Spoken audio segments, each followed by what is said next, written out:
मुख्तार अंसारी की बेनामी संपत्तियों को तलाशते हुए पुलिस लखनऊ विकास प्राधिकरण पहुंच गई है। हमारे साथ एलडीए के सचिव पवन गंगवार जी हैं, जिनसे पुलिस ने मुलाकात की है। सर, कोई चिट्ठी दी है पुलिस ने संपत्तियों के बारे में, क्या है पूरा मामला?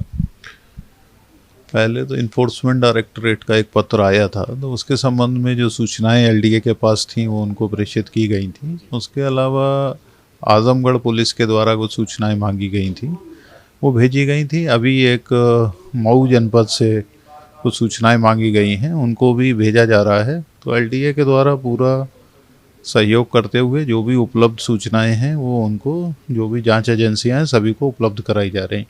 इसमें सर मुख्तार अंसारी की भी कुछ संपत्तियां हैं जो उनके परिवार के नाम से हैं, कुछ ऐसी?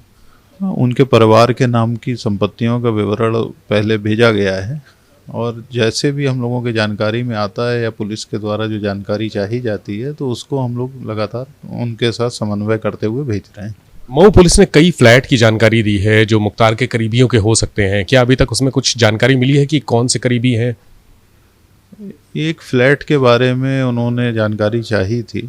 वो उस फ्लैट का पंजीकरण उनके परिवार के व्यक्ति के नाम पर तो संभवतः नहीं है, लेकिन वो किस तरह से उनके साथ संबंधित है वो विवेचना में पुलिस के द्वारा देखा जा रहा है।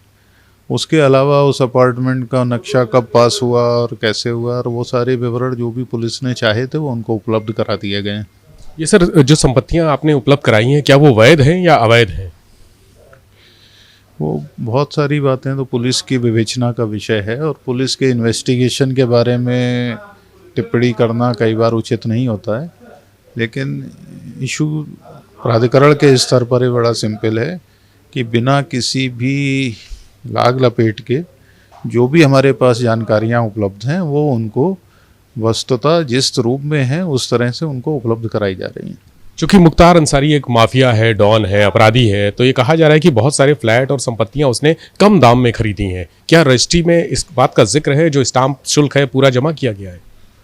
रजिस्ट्री में स्टैम्प शुल्क तो उसका उस फार्मूला होता है कि जो उसका सर्किल रेट है या जिस मूल्य पर खरीदी गई जो भी अधिक हो उसके हिसाब से उसका स्टैम्प ड्यूटी आरोपित होती है। तो जो जिस फ्लैट की बात की जा रही है, अभी तो एक फ्लैट के बारे में उन्होंने जानकारी चाहिए थी, तो स्टैम्प शुल्क तो अदा किया गया है, और उनका किस तरह से उनके परिवार के साथ संबंध है तो उसके लिए पुलिस उसकी विवेचना कर रही है। सर, ये भी कहा जा रहा है कि बहुत सारी संपत्तियां जो मुख्तार के नाम पे हैं या उनके परिवार, उनके बेटे, उनकी पत्नी के नाम पे हैं। कुछ ऐसा आंकड़ा है आपके पास कि लखनऊ में कितनी संपत्तियां हैं?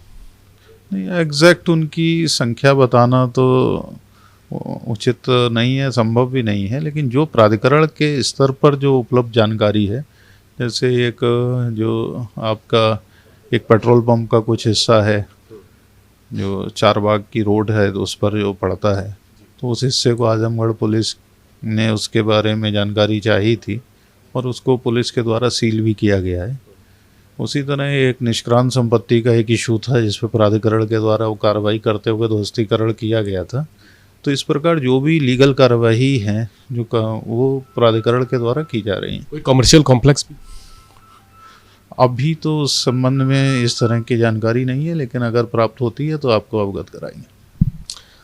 तो एलडीए के सचिव पवन गंगवार जी हैं, और उन्होंने बताया कि तमाम संपत्तियां मुख्तार अंसारी की जो मऊ पुलिस ने मांगी, आजमगढ़ पुलिस ने मांगी और ईडी ने भी मांगी, वो संपत्तियों की जानकारी पुलिस को दे दी गई है, ईडी को भी दे दी गई है, और भी जो भी जानकारियां मिलती रहेंगी आगे पुलिस को अपडेट करते रहेंगे, और जो लीगल कार्रवाई होती है वो लीगल कार्रवाई भी एलडीए की तरफ से की जाएगी। कैमरा से विराजू के साथ विवेक त्रिपाठी, एबीपी गंगा, लखनऊ।